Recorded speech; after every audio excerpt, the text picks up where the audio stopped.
L'année 2020 nous a apporté de nombreuses réflexions sur les changements qui se produisent ces derniers temps dans le monde et sur l'importance de repenser nos façons de vivre.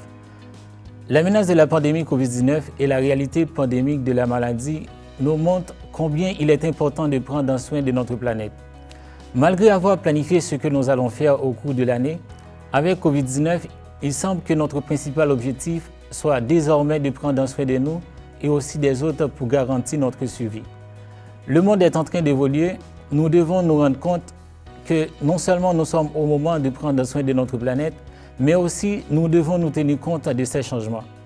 Par exemple, avec la réalité actuelle de la distance sociale, nous pouvons travailler ensemble pour devenir des personnes meilleures et combattre les crises que nous vivons. De la même manière qu'on est en train de repenser nos façons de vivre en raison de la pandémie, nous devons donc continuer à donner des valeurs à ce qui est vraiment fondamental pour notre vie. Nous vivons dans une société qui traverse de multiples transitions. Ces transitions sont liées au changement climatique, à l'urbanisation croissante de nos sociétés et à l'énergie. Plus les gens consomment de l'énergie fossile, plus ils émettent du CO2 et plus les problèmes climatiques se produisent. Ces problèmes peuvent être corrigés dans le contexte de l'urbanisation et d'une nouvelle économie, comme l'économie circulaire ou la bioéconomie, où s'applique une relation de durabilité avec la nature et les ressources naturelles. Il y a des changements sur lesquels nous n'avons pas vraiment de contrôle, comme les éruptions volcaniques, les ouragans, les incendies des forêts et les tremblements de terre. Mais il y a aussi des changements causés par les activités humaines sur les environnements. Ce sont des changements qui peuvent être contrôlés. Ils ont commencé à prendre de l'importance à la fin du XXe siècle.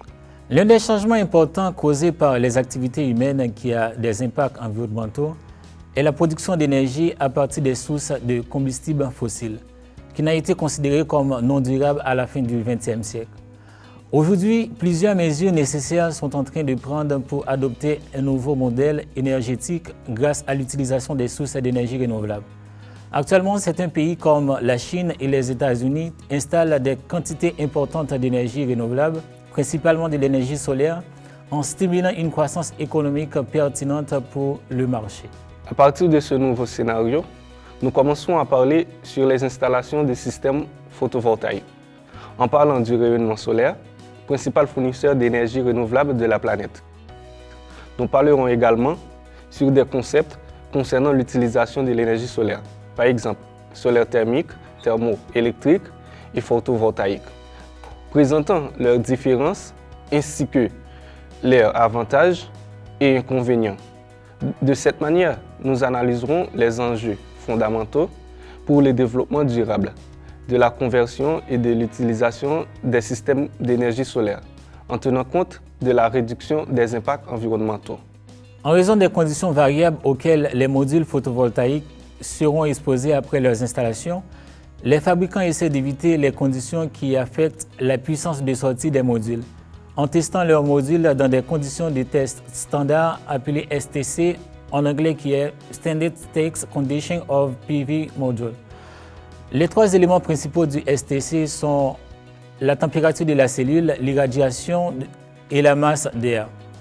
Dans la prochaine vidéo, nous parlerons de ces trois éléments et principalement des concepts d'exploitation de l'énergie solaire. À la prochaine.